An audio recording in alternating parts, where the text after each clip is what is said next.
All right, welcome in. Watching Alabama's celebration here. Alabama clinched their first ever Final Four. I'm currently watching Allie LaForce interview Nate Oates. How are the hats this year? We got good hats? Not too bad, I guess. Final Four hats are hit or miss. All the championship hats are hit or miss, but yeah, those don't look too bad. Alabama takes care of business against Clemson. Alabama shot well from three. That was the thing to watch. That's always the thing to watch with Alabama. They are the number one make shots team in college basketball. They shoot a ton of threes every time they play. If they are on, they can beat anybody. If they are not, they can look very, very ugly. And yeah, that was the story of the Clemson Tigers' run in this NCAA tournament. Was teams were not shooting the three well against them. I said last night, if Alabama can shoot the three well against Clemson, which they shoot the three well pretty often, it should not be a particularly close game. Credit to Clemson. They made it a close game. But yeah, I felt like this was even when Clemson was up early, this felt like really the only thing you really needed to look at in this entire game is Alabama making threes. And if they went cold, they were going to lose. And if they hit threes, they were going to win, and that's Nate Oates' entire approach to the game of basketball. Nate Oates finally gets to the Final Four. I shouldn't have said finally. That was maybe a little bit rude, but Oates feels like one of those coaches that was knocking on the door, and it did seem like it was inevitable that he would eventually get to a Final Four at some point in his career. I didn't think this Alabama team would be the one to do it. My thoughts on Bama all year were that, of course, they run the system well. Of course, Mark Sears is a good, if not great, college basketball point guard. But I just felt like the talent around him wasn't enough to make this Alabama team be special per se. But then the NCAA tournament starts, and as this event is prone to do, it creates a perfect situation for guys to step up that you never saw coming. And today it was Jaron Stevenson and Nick Pringle for Alabama, who are I believe the 6th and the 8th leading scorers on this team, combined for 35 points. They were last night, or 2 nights ago, I should say, against North Carolina. It was Grant Nelson who I don't think that was exactly shocking. He's always shown flashes of being a really good player, but I don't, he's averaged like 11 points a game. He hasn't been having a great tournament. He went back tonight, by the way. Nelson, I'm talking about, 2 for 4, 0 for 2 from 3. North Carolina fans watching this, if North Carolina fans could stomach to watch the NCAA tournament after what happened 2 nights ago, they're watching tonight, pulling their hair out. Like, what the hell? Where's Grant Nelson? Why did he show up for one night and torch us and then just disappear again? But yeah, Bama makes the Final Four, and we'll talk about it a little more. But first, I want to talk about Visible. Draining a half-court buzzer beater to win the game, not easy. Switching to Visible and saving on wireless with no hidden fees, yeah, that is pretty easy. Switch to Visible, the wireless company with nothing to hide, and get one-line wireless with unlimited 5G data powered by Verizon, just $25 a month every month, taxes and fees included. Visible is the wireless company with nothing to hide. One-line wireless, $25 a month, taxes and fees are included. No hidden fees, no gotchas, unlimited 5G data powered by Verizon. Bench wireless with hidden fees and switch to Visible. Switch now at Visible.com. Rate with service on the Visible plan. For additional terms and network management practices, see Visible.com. Yeah, so I felt like Bama and Clemson, they were the 2 teams that pulled off the upsets. We were expecting Carolina versus Arizona in this spot tonight. It was not that. It was 2 football schools that have never made it to a Final Four. Now Bama has gotten to their first, which, by the way, the SEC investing in basketball is awesome in some ways. It's also terrifying in others. It really is frustrating that the entire conference just like 10 years ago said, what if we just give a fuck about basketball? Like, what if we cared? And then now you look up and Bama's in the Final Four, and Auburn's program is they stunk this year in the tournament, but Auburn's program's rolling. Tennessee has a chance to go to their first Final Four tomorrow. Yeah, disastrous for the rest of the country that the SEC was like, yeah, we're great at baseball, we're great at softball, we're obviously great at football. Fuck it, let's just be good at basketball. And then now Bama's in the Final Four. But I felt like the difference between Clemson's upset of Arizona and Bama's upset of North Carolina, to me, was Bama's upset of North Carolina was because Bama played really, really well. And not to take anything away from Clemson, but also that's literally exactly what I'm going to do. Clemson's upset of Arizona was more – the story of that game was more that Arizona just shit down their leg for 40 minutes. So I felt like coming into this game tonight, yes, Clemson had beaten Alabama in Tuscaloosa earlier in the year, and maybe some people saw that as Clemson having a leg up in this matchup, and they were the better team. I thought you're entering a situation where one team is playing well and one team was advancing basically because they were just not making mistakes, which is part of the game of basketball, but I just felt like it was going to take an extraordinary effort to get to the Final Four. And Clemson made this way closer. I mean, they started out hot. They were guarding well again, like they have done all tournament. But yeah, Alabama's a better team, and I know that might not make sense because Clemson beat them earlier in the year, but I just feel like Alabama's best is better than Clemson's best, and it makes sense to me that Alabama would march on, especially if Alabama's just going to get dudes coming out of nowhere like this, and Pringle and Stevenson. Yeah, it's I don't know what you're supposed to do if you're North Carolina, if you're Clemson. That sucks if you're them. You're just like, what the I mean, Jaren Stevenson was not very high on Clemson's scouting report. I'm going to go ahead and guess that guys who are again, this is the sixth. I was looking it up during the game because I was like, how much do these guys average? There's no way they're like, this might be career. I mean, for Stevenson, it was his career high. I think Pringle is close to his career high. Stevenson averaged 5 points a game. Pringle averaged 6.7. They averaged combined 11.7 points a game, and tonight they had 35 combined. Tough break for Clemson down the stretch. The P.J. Hall fouls, plural, were questionable. The refs all game were questionable, both sides, which is par for the course for college basketball. But I felt like the P.J. Hall play where he fouled out by having his arm hooked and held by Pringle, and then Pringle taps it in, and he gets an and one, and the foul's on P.J. Hall.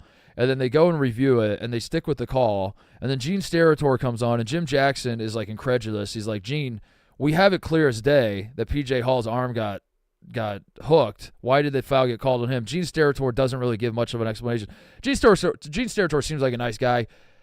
Like a lot of these old officials in these situations, and this is a problem in a lot of sports, he just kind of says, yeah, they made the right call. And it's very frustrating. We saw it clear as day that it was a bad call. But I do love that Gene Steratore is like explaining that play to us, and he's like, they could have done one of two things. So in this situation, they could have called the flagrant foul on the Alabama player, which obviously would not have been an and one for him and would not have fouled out Clemson's best player in a pivotal moment. And actually, it would have been free throws for Clemson and the ball. Or they could have called the foul on the Clemson player, which now fouls him out, and Clemson's fucked, and it's going to be Alabama free throw for a 3-point play. Those were the two options, guys. Back to you. And it's like, this is where we're at with college basketball refereeing and reviews. Is like, this could go either way. Either it's a flagrant foul and it's disgusting and there's no room in the game for it, or actually he was the victim in this play and he should get a free throw for his troubles. And there's no middle ground. The rules analysts in college basketball, and I'm not the only person that said this week or this tournament. It's a bizarre. Like, it makes sense in football, but a lot of the times in basketball, it's like a ball gets tipped out of bounds and it's hard to tell who's touched it. And they're like, let's go to Gene for an opinion. Yeah. It's like, well, it could have gone off of either player. It looks like they're going to look at this one and try and figure out who it went off of. Yeah. Like, all right, thanks, Gene. Glad. Yeah, and he speaks like a lawyer. Why do refs like speak like lawyers? They're all like, what you're looking for is the angular velocity of the ball as it is deflecting off of. And what he should say, if I was in Gene Steratore's spot on like a deflection, they'd be like, all right, we're going to Titus. Titus, what do you see here? I'm like, it's out on Bama. It's Clemson ball. That's it. 100%. 100%. That's 100%. You have to be fucking blind if you don't see it the way I see it. I would just turn into like a Twitter troll. It's just like, are you fucking out of your mind, dude? It's pretty it's so obvious. And then a guy replies, dude, are you fucking blind? It's so obvious the other way. No, I don't feel like Pringle hooked him and pulled down like that crazy. I don't. It's less about. I'm not trying to make the argument that Clemson got dicked over by the refs and they should have won the game. That's not what I'm doing. But as a neutral observer, I didn't care who won this game one way or the other. To have that play happen, and it's sort of like a 50-50 play, and those are the two outcomes. Is like P.J. Hall is now fouled out of the game, and Bama gets an and one, or this was a flagrant foul on Bama, and P.J. Hall gets 2 free throws in the ball, and that's wild that something like that happens, and that's where we're at in college basketball. Anyway, Bama marches on. I as I said earlier, I didn't really feel like this was that special of a Bama team. I do think they're being led to slaughter against UConn, which isn't to say that they shouldn't celebrate the Final Four berth, that they, that they don't have any chance whatsoever. But if Bama makes threes, that is the story with every Bama team. That's the story of last year's team. That's the story of this year's team. I'm going to go ahead and guess it'll be the story of next year's team. As long as Nate Oates is there, if Bama is making threes, tonight they shot 44%. If they're making it at a 44% clip, they got a puncher's chance, especially UConn is dominating everybody, but they're not shooting the three that well. So, I guess there's a world where Bama just goes unconscious and hits everything against UConn. But whether they do get steamrolled by UConn or not, this is an incredible milestone, obviously, for the program to get to a Final Four. Nate Oates, a little bit validated. My manifesto's validated too, by the way. I didn't pick Bama to the Final Four. I had him in the Elite Eight for what it's worth. My bracket is officially busted. Jamal Shed turning his ankle fucked me with Houston winning it all. But I did write down in the manifesto that we all get enamored with the idea that you have to be a balanced team to go far in March. That if your offense isn't good enough, if you're a one-dimensional team, you play disgusting offense and you turn games into rock fights, or yes, you can score the ball but you can't stop anybody. If your identity is one of those two things, you're not going to have any success in March. And that is true for national champions, but that is not true for Final Four. It does feel like every year there is one team that is one-dimensional and makes a Final Four. And I said that when I was filling out my bracket with Jake Marsh. I just didn't listen to myself, did I? Who did I put in? I had UConn, Houston, Tennessee, and Arizona. So I didn't even listen to myself. I'm a big dumb bitch. What was I thinking, dude? I wrote it down. I gave myself the note that there will be one team that's one-dimensional that will make the Final Four, and this year it was Bama. But there, Houston, Tennessee, you don't see, and you didn't put Purdue in, who you've been outwardly saying will make the Final Four for the last 6 months, and you didn't put Purdue in your Final Four. Yeah, dude, what the hell? I blame Blutman. Blutman was in here. I brought him onto the couch when we were filling out the brackets solely to be the voice of reason and to stop me from myself, which. He was supposed to stop me from picking Kentucky and Arizona, which are two programs. Spoiler alert, if you're new to the Titus universe and this is your first or second March, since I've gotten to Barstool, this is you're coming on these March Madness rides with me for the first time. Spoiler alert for next year's tournament. I want to get ahead of this. I will pick Kentucky and Arizona to win games. I am addicted to it. I cannot stop myself. I understand it as a problem. I will write it down in my manifesto. It's already written down. I updated it for next year. I wrote a note to myself. Do not pick the Wildcats, really any Wildcat. I know Villanova's won a couple titles recently, but I just got to go cold turkey with the Wildcats in general. Because there's something about Arizona and Kentucky every single year. I'm just addicted to picking them to win, and I can't stop myself. So go ahead and write that down if you're watching. When I pick Kentucky to the Final Four next year, just remember this. Remember me saying this. But anyway, I wrote down that one-dimensional teams can make the Final Four. I don't think they can win the national championship. Having said all of that, I still don't think Bama can win the national championship. But having said all that, Bama is playing better defense. Bama's defense has improved. They for stretches throughout the season, they were just turnstiles, and they almost looked like a Big 12 football defense or a Pac-12. Who had the shittiest defense? When we think of shitty defense, Pac-12 wasn't great this year, right? Pac-12 was pretty bad at defense. They had some good teams, but it just felt like they were giving up points because all they wanted was the ball back as soon as possible so they could push tempo and shoot threes again.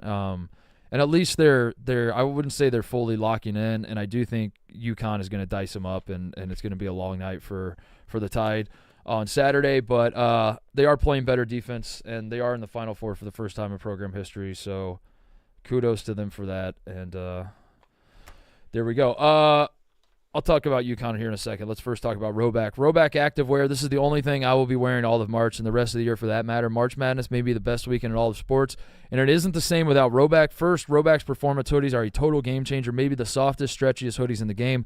They are moisture wicking too, so when you're sweating out that bed or bracket buster, Roback's hoodies will get you through. Second, Robac's Performance Q-Zips bring a new meaning to the word comfortable. They are the definition of versatile, perfect to rock in an arena or on your couch. These Q-Zips are incredible. Finally, Robac's Performance Joggers are made for March. I'm wearing mine right now. They're flexible, allowing for easy movement and celebration when that buzzer beater falls. If you want a perfect bracket, you wear Robac. So check out Robac and use code Titus on Robac.com for 20% off your first purchase. That's RHOBACK.com. 20% off. Performance hoodies, crew necks, joggers, and more with code Titus, Robac.com. All right, that's the Bama part of it, and it was a good game. Kudos to Bama and Clemson for giving us a good game today. But you'll have to forgive me if I was watching this game kind of thinking it was academic. And if you're a Bama fan, you should celebrate. You should take to the streets and be very excited. And this is obviously a massive milestone. But as a neutral observer, it's hard for me to watch Clemson and Bama play each other and not think they're just playing for the right to lose by 40 to UConn. What UConn did today to Illinois was I can't even process like how that happened. A 30-0 run to start the second half. Going back to the end of the first half they end the first half on the 5-0 run, then they go on a 25-0 run to start the second half. 30-0 run against an Illinois team that was among the hottest in the country. I guess once you get to the Elite Eight, all these teams are kind of hot, but Illinois had just won the Big Ten tournament. Their only loss down the stretch of the regular season was to Purdue, who's a 1 seed. They were absolutely rolling. Their offense was looking completely unstoppable. Terrence Shannon, I saw UConn fans were having a ball with that there were a lot of people, myself included, that said that Illinois going into this game might have the best player on the floor in Terrence Shannon because he was on an absolute tear, just a scoring tear, and doing it in a lot of different ways. Shannon has been throughout the year, if you want to call him a free throw merchant. Like he's really good at drawing fouls at the rim, but that wasn't his entire game. And what had caused him to have just an offensive explosion, he was already averaging a ton of points, but he's exploding even more, is that he's shooting threes well. He's handling the ball well. He's under control. He's explosive to the rim, but he's still like under control and like is finishing through contact. And he was playing out of his mind. And he had an atrocious game tonight. Terrible. He wasn't even kind of good. 2 for 12, 8 points for a guy that he did have 3 assists, but like for a guy that like basically is just a scorer. And I don't mean to say he doesn't do anything else. He is a good defender. I'm talking about like on the offensive end. His function on this Illinois team. He is not a guy that's out there to set up others. He's not a guy that's out there to set screens. He's not a guy he's out there to score the fucking ball. That's what he does. He gets buckets. And boy, he did not do that tonight. He was very, very bad.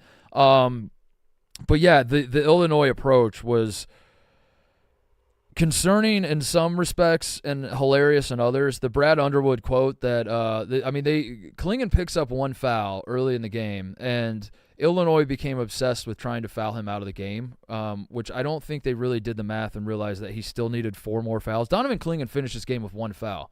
He had 1 foul early, and it's like Illinois was like, oh, fuck, if we get another foul on him, he's out of the game. And they just like became obsessed with going at him. And Brad Underwood literally does the in-game interview and says, we're going to keep going at him. If he blocks 100 shots, if he blocks 100 is what he said. If he blocks 100, he'll block 100. And then Donovan Klingon was like, watch this. I'm going to block 100.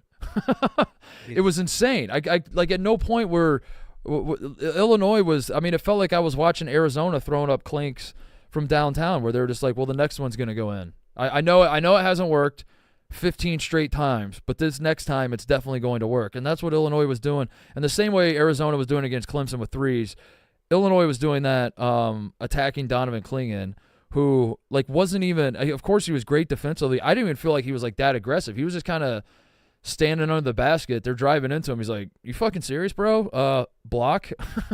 Yeah. No. It wasn't even like Donovan Klingon was like swarming all over the court and was like Anthony Davis closing out the shooters and like sending their shots into the 5th row and stuff. Like Donovan Klingon was just like, I'm going to chill down here.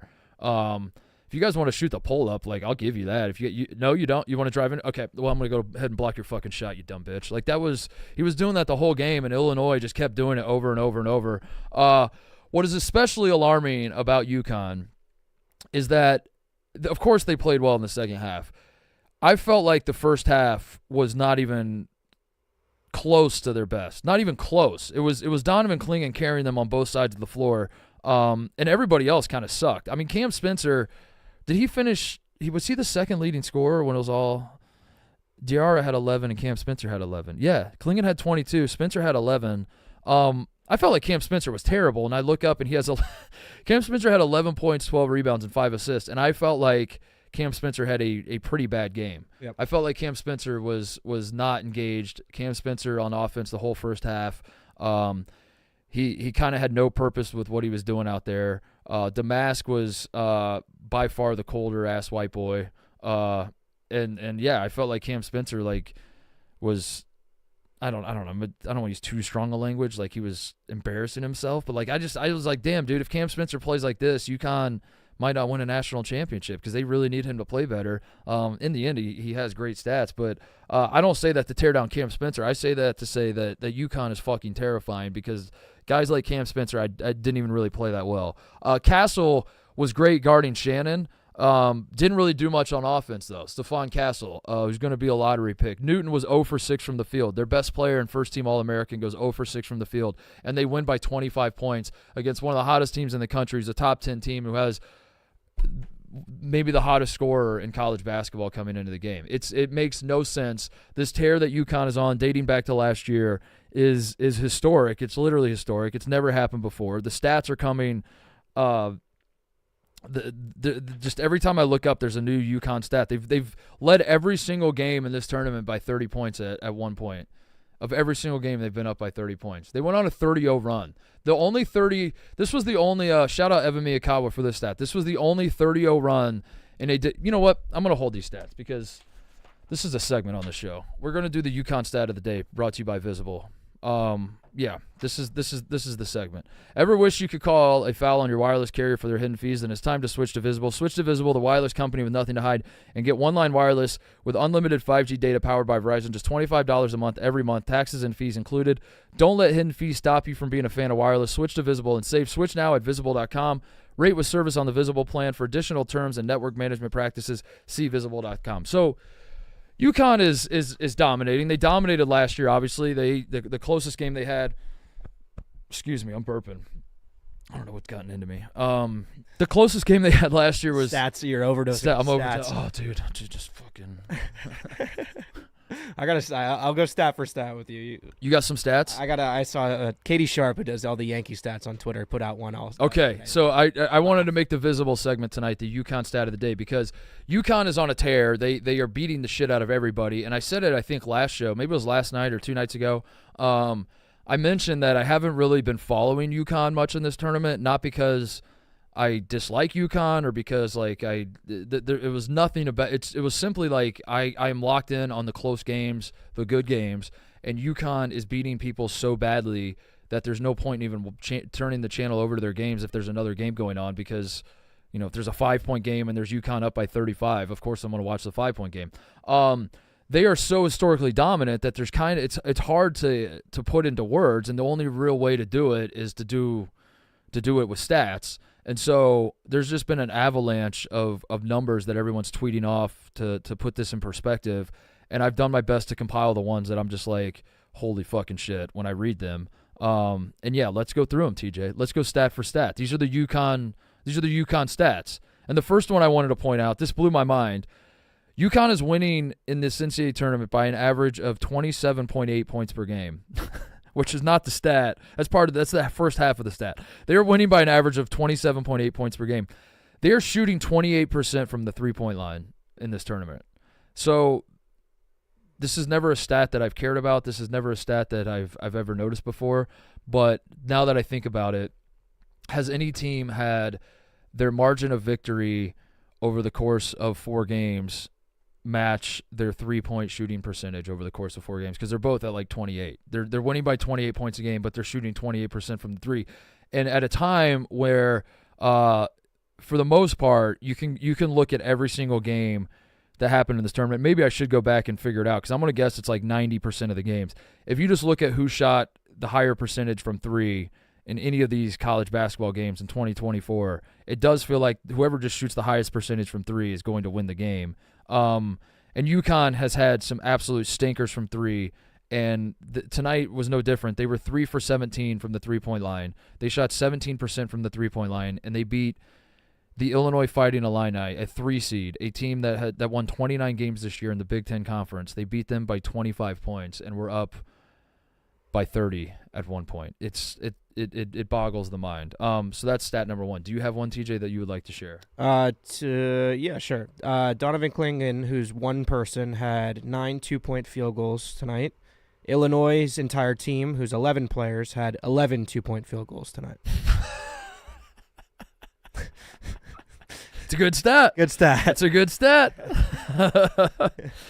I didn't have that one written down. That's a good stat. I did write down that UConn is led by 30 in every game in this tournament, which is insane. If you can lead by 30 at any point in one game on the path to a national championship, that's impressive. And that includes a 16 seed. Like, I mean, we're living in a post 16-over-1 world where, like, theoretically 16s are supposed to be able to keep it semi-close or at least have a chance against one seed now. So yeah, if you can win any game by 30, that should be impressive. UConn has now been up. You know, they haven't won every game by 30. Eventually the other team chips away at it a little bit, but they have been up at some point in time in every single one of these NCAA tournament games this year by 30 points or more. They are the 30-0 run that they went on against Illinois. This was the Evan Miyakawa stat. The 30-0 run they went on is the only 30-0 run in a Division I game in the last 3 years. In the last 3 years of Division I basketball, no other team has gone on a 30-0 run, and UConn did it in the Elite Eight against the Illinois Fighting Illini that won 29 games this year. During that 30-0 run, another UConn stat, the Illinois Fighting Illini went 50 real-time minutes without scoring. They got Virginia statted, like we did with Virginia in the first four, where they were like, it's gone 52 minutes. They went 50 minutes without scoring a point. Brad Underwood had the quote, if he blocks 100, he blocks 100 about Donovan Clingan. In this game, I think Jeff Borzello is the guy who I saw pull this stat. Illinois was 0 for 19 at the rim when contested by Donovan Clingan. And the shots that Donovan Clingan contested, Illinois was literally 0 for 19. And Brad Underwood's entire offensive strategy is we're going to go at Donovan Clingan over and over again and over again. He did it 19 times, and Donovan Clingan gave up 0 points when they did that. Another stat I pulled, and this one was fun for me as a former walk-on. Andrew Hurley has now played in the last 2 NCAA tournaments. He has played in 15 minutes of just the NCAA tournaments. He has 15 minutes of NCAA tournament playing time. He is Dan Hurley's walk-on son that only comes into games when they are decided. He's only played 1 or 2 minutes in each one of these games, but because UConn is beating everybody so badly, he has played in every single game. He has played a total of 15 minutes in the last 10 games. It's been 10 games now. Yeah, UConn has won 10 tournament games the last 2 years. So I went back and I looked. Andrew Hurley was in the 2020 recruiting class.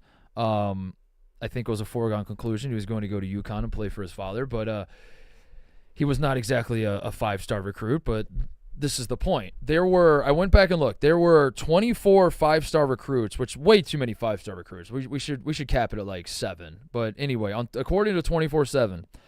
There were 24 5-star recruits in the class of 2020, in the same class as Andrew Hurley, that played college basketball, that logged minutes in college basketball. They committed to a college basketball team. They actually went to college, and they played a season of college basketball.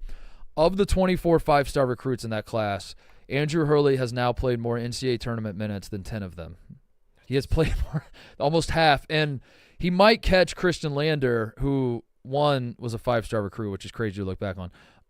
And 2, Christian Lander played at IU for a few years, was on the Western Kentucky team this year. He played 21 minutes against Marquette, which pushed his total minutes played. He pushed him to 27. So, like, I don't know if there's a world where Andrew Hurley, I guess not, but maybe they're up against Bam. He's only going to play 1 or 2. He's only 12 minutes. He's close to Christian Lander, and he's very close.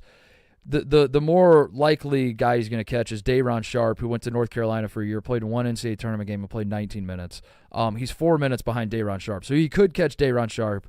He could get to 11 out of 24 of the 5-star recruits. Christian Lanner's going to be harder to catch. He's down by 12 minutes. I doubt that happens, but anyway, if he catches one, both of those guys, whatever, roughly half of the 5-star recruits in the 2020 class, Andrew Hurley has played more NCAA tournament minutes than them because UConn is dominating so much. I don't know if that's a good stat or not. It makes sense in my brain. Does that make sense to you, TJ, how I said that? Yes. Okay, that's all I wanted to hear. That's all I wanted to hear. It's fucking crazy, dude.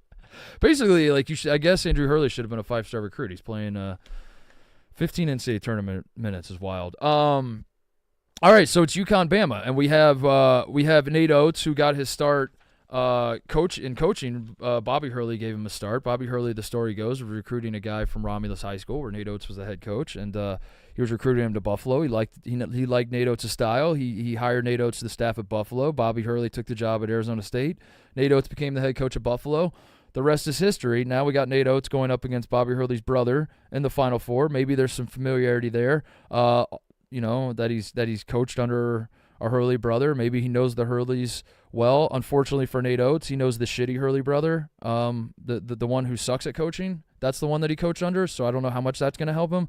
But yeah, UConn, what they're doing right now is I don't know. I shouldn't.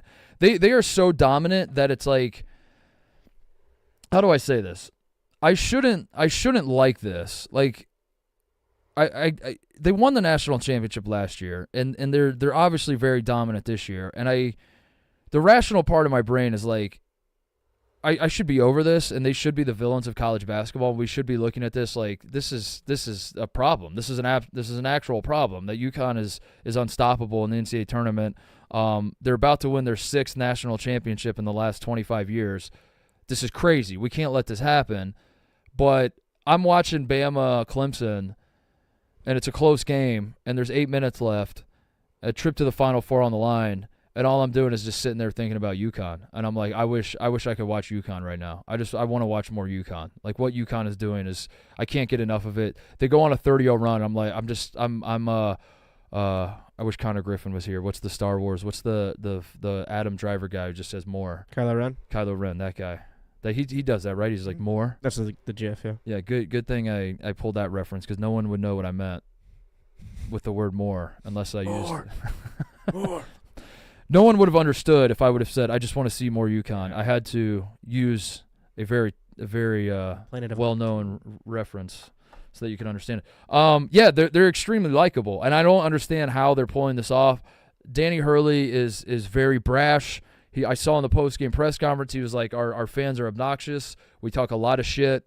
They are the defending champions. I don't know what it is about this program, but it is a little infectious, and I love them, and I love watching them, and they are very fun.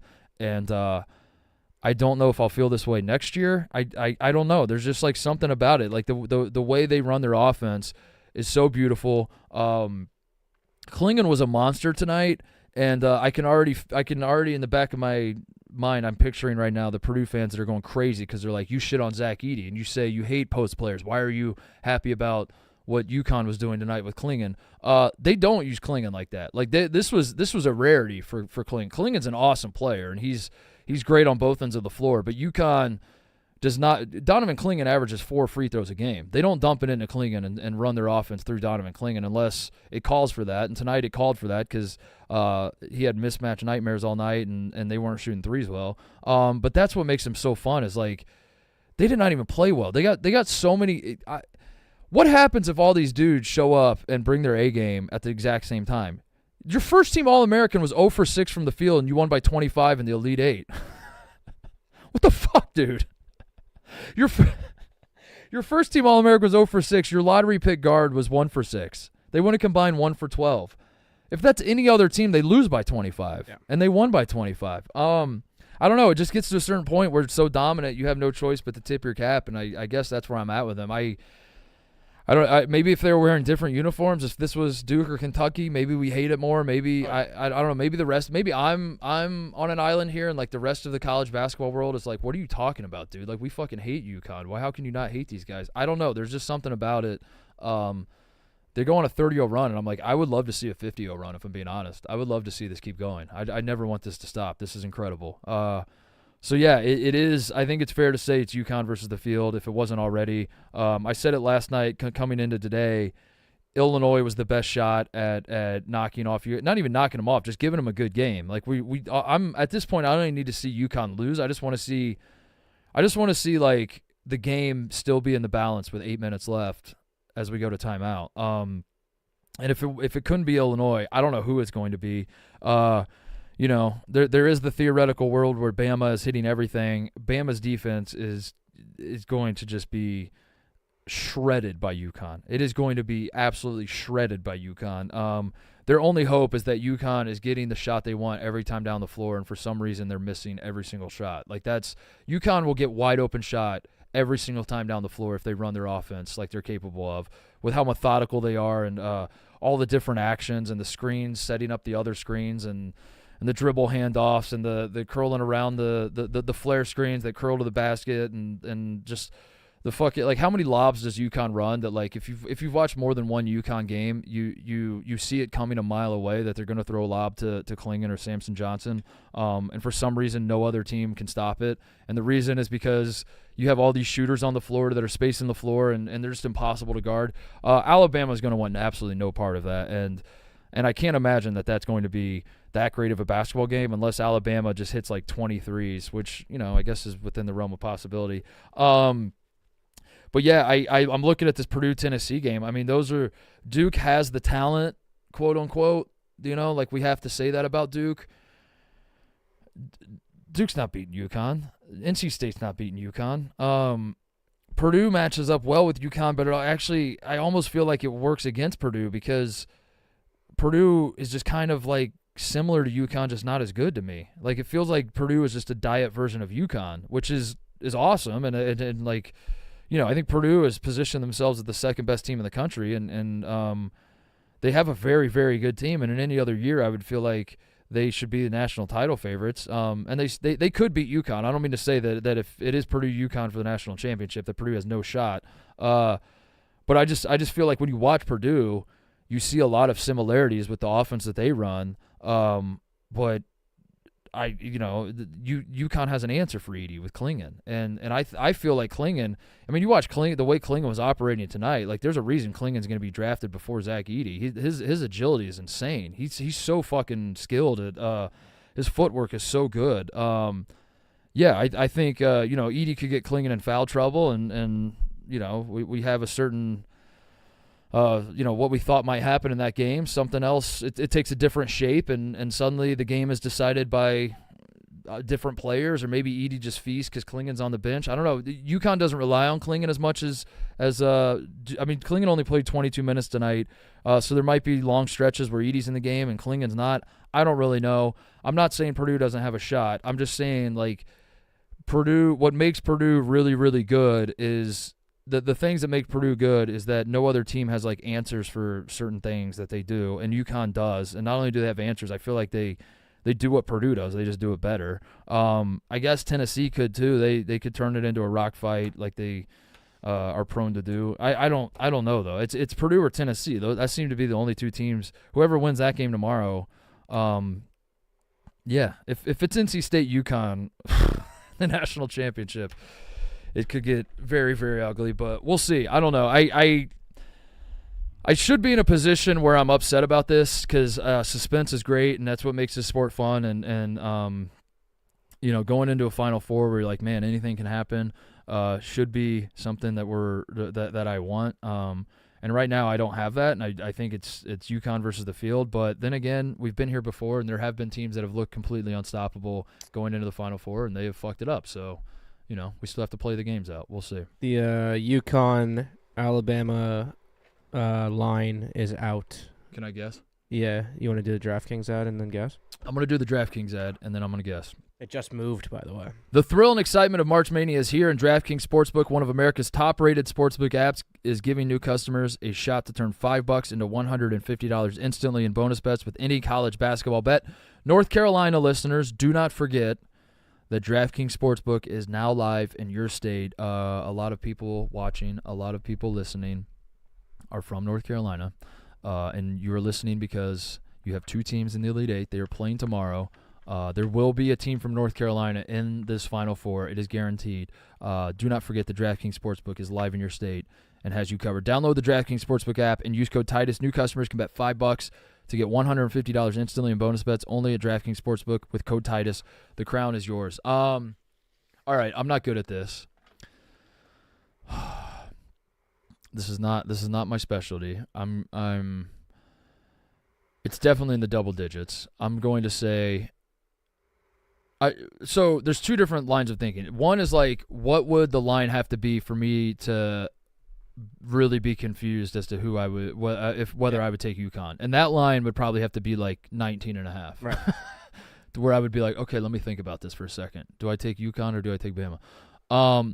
But that's not how the lines work. I'm guessing it's 12.5 would be my guess. It opened at 11.5. Give me 12.5 as my final answer. It's 11 now. It's 11. People believe in Bama, huh? I guess. I mean, UConn is also minus 200 to win the national championship. So I take that with a grain of salt, I guess. I mean, the hard part is UConn's up 20. Yeah, I guess like I don't factor in that part. Is like UConn is up 20 again, and there's 8 minutes left, and they let their foot off the gas. But they haven't. They throw in their smashed everybody. Well, they're up like 25, and they throw in the walk-ons with 4 minutes left, and then Bama hits like 4 threes. Yeah, and then suddenly it's like a close. You're sweating out the spread at that point. I don't know. Yeah, that's crazy. I don't know. I shouldn't keep discrediting Alabama because the way they run their offense, and if they have dudes stepping up that you don't see coming, I guess Mark Sears is incredible, and maybe I shouldn't discount him that much. But UConn just is so inevitable. It's crazy. I'm still just looking at this box score. Tristan Newton was 0 for 6. That's so unfair. That should be illegal. You can't have your first team All-American go 0 for 6 and win by 25. It's preposterous. They were 3 for 17 in the Elite Eight, dude. You shouldn't be able to eat anybody by 25. If they were playing Central Connecticut in a non-conference game in November, and Tristan Newton was 0 for 6, they shouldn't be able to win by 25. And they just beat Illinois in the Elite Eight by 25. And like their fan base, which Hurley had a great quote about, like, our fan base is obnoxious as shit online. Everybody hates us. I love that. I wish my coach would say that about my team. Like, that's awesome to me.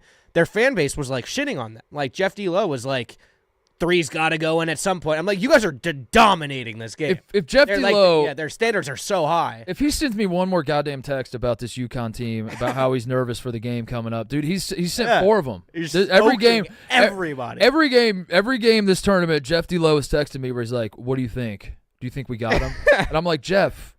Yes. You're stacking everyone. Yes, dude. He texted me for Stetson where he's like, I think we're good. He's like, you think we're good, right? Like, we're not going to blow it against us. I was like, shut the fuck up, Jeff. And then against Northwestern, he's like, I heard you talking about Boo Buie. Do you think we're really in trouble? I was like, no, Northwestern sucks. All I was saying was like, Boo Buie, there's a world where like Boo Buie could go for 50 or something, and maybe the game is interesting, but like, no, you're not going to lose to Northwestern, dude. You're not going to lose to San Diego State, dude. Illinois, I thought, could make a game. I did not think that UConn was going to beat Illinois by 25. I thought if any team could give UConn a challenge, it could be Illinois because they can play a 5-out offense, pull Klingon away from the basket. But Brad Underwood was like, you know what we're going to do instead of pulling Donovan Klingon away from the basket? We're going to go right at him and go 0 for 19. But yeah, I swear to God, Jeff, if you text me, what do you think about the matchup with Bama? I'm probably actually just going to reply and just be like, I think you guys are good. I think you guys are going to win.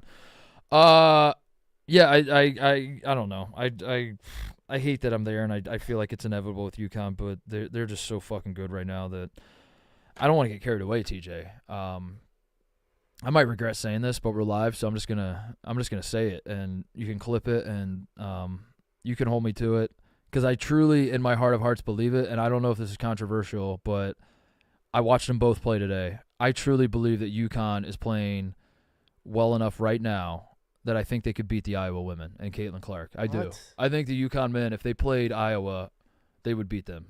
That's how good they're playing right now. That's insane. I watched a little bit of the women's tourney today, by the way. Me too. The women's tourney was they got exactly what they wanted, and I don't want to say that it's a conspiracy because the women's tourneys always go pretty chalky, so it's not really that unusual that we got here, but it is pretty perfect that like every team that you want left in this tournament is still left in this tournament in the Elite Eight. In all the matchups, you have LSU versus Iowa.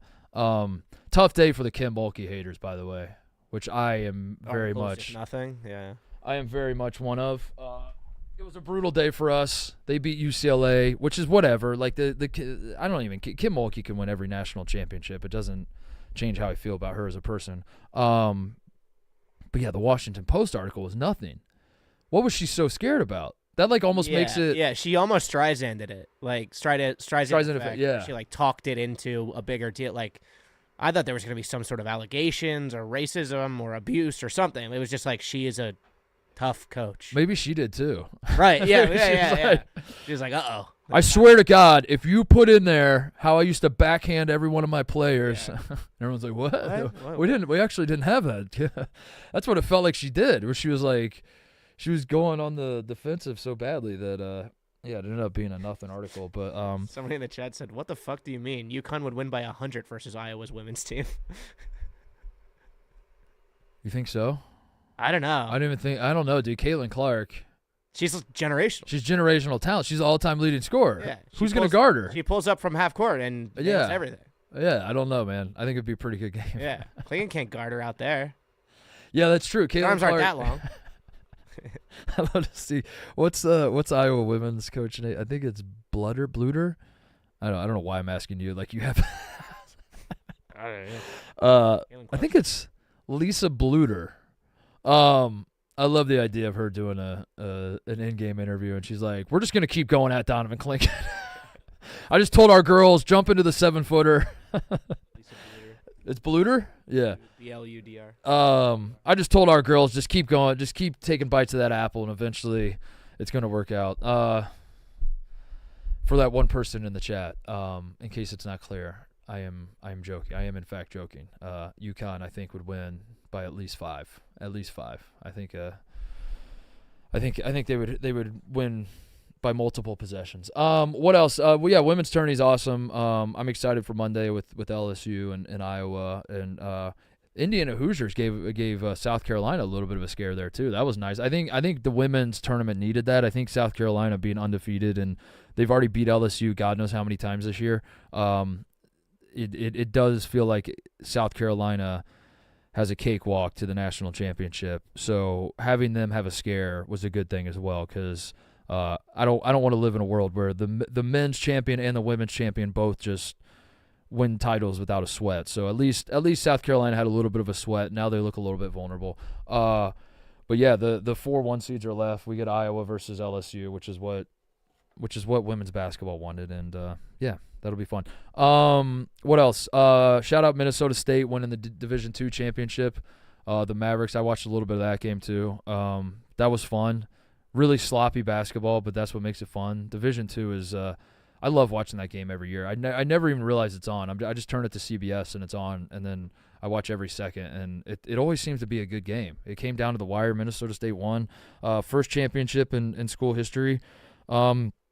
I have been to their campus, by the way, Minnesota State, Mankato. That's a fun fact about me. I'm one of just a few thousand people on this earth that have ever been to Minnesota State's campus, and now they're the Division II national champions of basketball. And their coach in the postgame press or the postgame interview let out like a visceral scream where he said, "Basketball runs through Mankato, Minnesota now," or something like that. I'm paraphrasing, of course, but that put a smile on my face. The idea of the sport of basketball running through Mankato, Minnesota was very funny. But Minnesota State wins the Division II championship.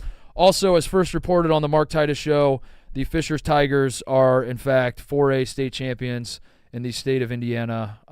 Fishers beat Ben Davis, the defending state champion, tonight.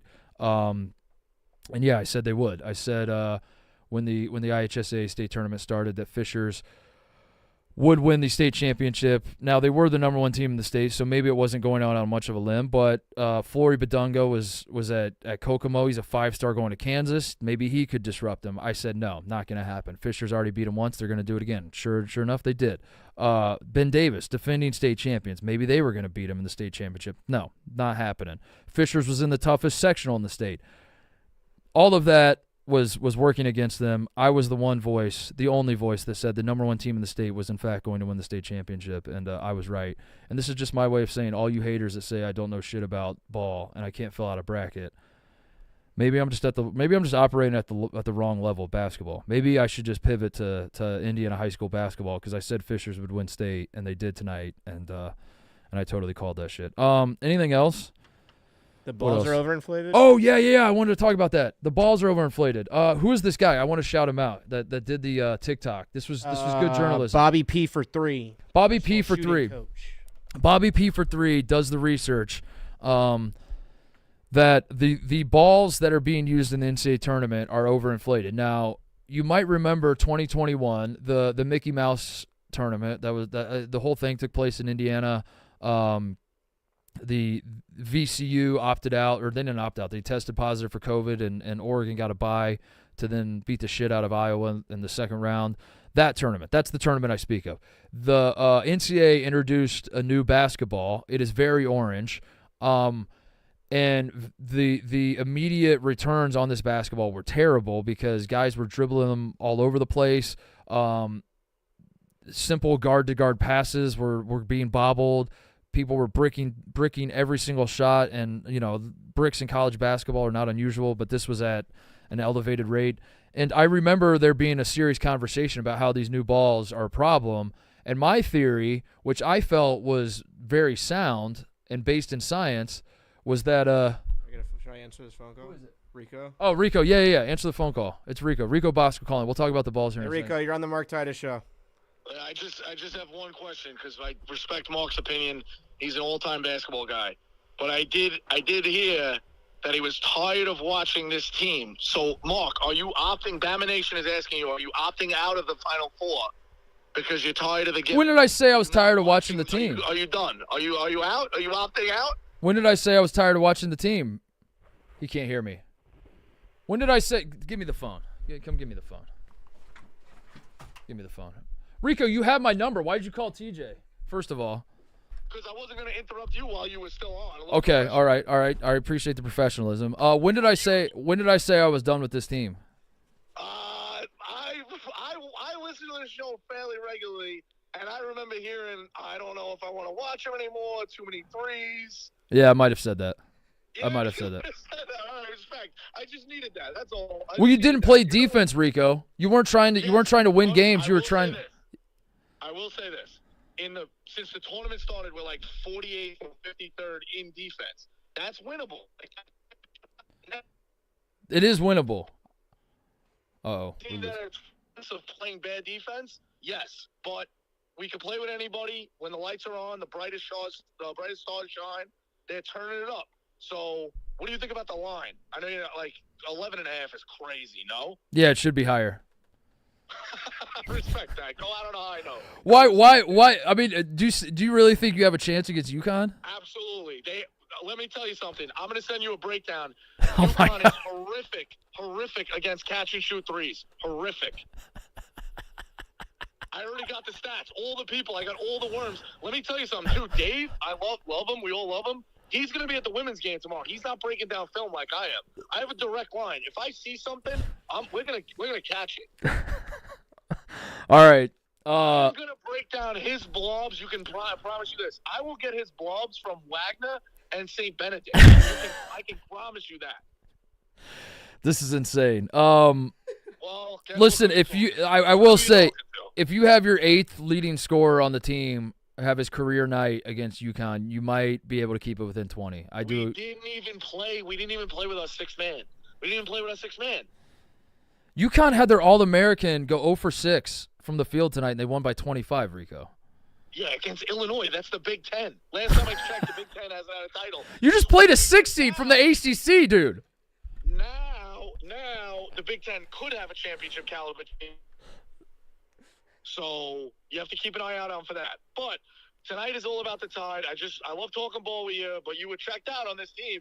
I just want to make sure you're going to be. I was checked out. You weren't playing defense, but congratulations on the Mickey Mouse run to the Final Four. You beat the weakest 1 seed. You beat a 6 seed. You ripped through Grand Canyon and 2 ACC teams to the Final Four. So congratulations. Hang the banner. I'll see you in Phoenix. All right. Bell of the ball, baby. Bell of the ball. All right, bye, Rick. He's gonna be on insufferable. Fire in Scott's. I can't wait. I am happy for him and his family, man. He's been a diehard Bama fan his whole life. He's gone through some lean years, and to have it's gonna be scenes. The pump parties this weekend. Oh my God. This is why I hate. This is why I hate this job of mine, because I have every year it happens where a team that first of all I had Alabama in my Elite Eight, so I don't think like pointing a finger in my face and saying I was wrong about this team. I don't know how there were stretches throughout the season where I said I'm done with this team because they just didn't want to play defense, and it was frustrating as fuck to watch them like give up 100 points but try to score 100, and I just wanted them to guard some people. But yeah, eventually every single year, with the way the brackets shake out, teams that I've said I don't necessarily love go on runs, and then all their fans are like, you doubted us, how dare you. But that was inevitable given the brackets. Like, the Midwest was full of teams that, like, when you have Tennessee, Creighton, and Purdue, which were 3 teams I really, really liked, all in the same region. This is my way of saying if Tennessee was in the West, Bama does not go to the Final Four. Tennessee would have beat Bama. Purdue would have beat Bama. But God damn it, Bama's on to the Final Four now. I don't really have a problem with Bama, but Rico makes me want to cheer again. They're gonna get fucking steamrolled, It's gonna dude. be the best. They're gonna get steamrolled. I hate this. Anyway, the basketballs, last thing, and then we'll get out of here. The balls in 2021. My theory. I thought I had sound scientific research on this. My theory is that they were too orange, and I thought I really had something with that. Come to find out, they are in fact too overinflated. And the guy made the TikTok today I saw that was making the rounds, going through all the stats of this year's tournament and all the examples of guys that are long on shots, which happens with a ball that's overinflated. With a flat ball, you leave it short. With an overinflated ball, you shoot it long. A lot of bricks are long. A lot of air balls are long. A lot of instances of guys not being able to dribble the ball. This is a true story. We had the Wilson reps come to the Barstool office for one of the shindigs we did here. We're like a client dinner or something, and I spent a lot of time talking to the Wilson guys because I am obsessed with the type of balls that are used. It's something I notice in every game I watch. I make note of like which balls are being used. I have my preferences of which balls I want to shoot, which balls I don't. Whenever I go out there and I shoot, I have even though we have like a lot of the same type of the Wilson Evos, I've already identified like the 1 or 2 that I like the most based on the grip, based on how inflated they are. I don't know. I'm very, very particular about my basketballs. So like when I watch games, it's something I notice a lot of. And so I wanted to just pick the brain of these Wilson guys and just talk to them about the difference between the Evolution and the Evo, because I grew up playing with the Evolution, which is we have one on the desk right here. This Browner, the Browner one, and they use, I think they use this. Did they use this, or did they use a different kind of Wilson in the tournament forever? And then they pivoted to the Evo, which is kind of like the Evolution. It's a little more cushiony, a little more tacky of a grip, and more orange. And that's the difference between this one and the new one. So I was talking to the guy, and he mentioned to me, TJ, this was a few months ago. He mentioned to me that the only problem, like the Evo, they swear it's like the better ball and it's awesome, and I agree with them. Like shooting around out there, I definitely prefer it now over the Evolution. But he mentioned to me that the one problem they have with the Evo is that nobody knows how to inflate it correctly. He said this to me months ago. And he said the problem, I think, is that there's a certain amount of cushioning on the ball. And what happens is when people inflate the basketball, they kind of just like give it like a push. They're just kind of like just giving it like one of those, and they're like, oh, all right, yeah, okay. And you just want like a little bit of give, and if you feel like a little bit of give, you're like, yeah, that's good. All right, let's play with that one. Because of the cushioning on the Evo, you go like that. Well, you could pump it all the way up to where it's like almost completely full of air. Still push it. And it still gives a little bit of a push. And he said that was happening with these balls in the NCAA tournament, and that's why they're crazy. And then fast forward to this year's NCAA tournament, and I see this video, and I'm another great reference for me, Leonardo DiCaprio.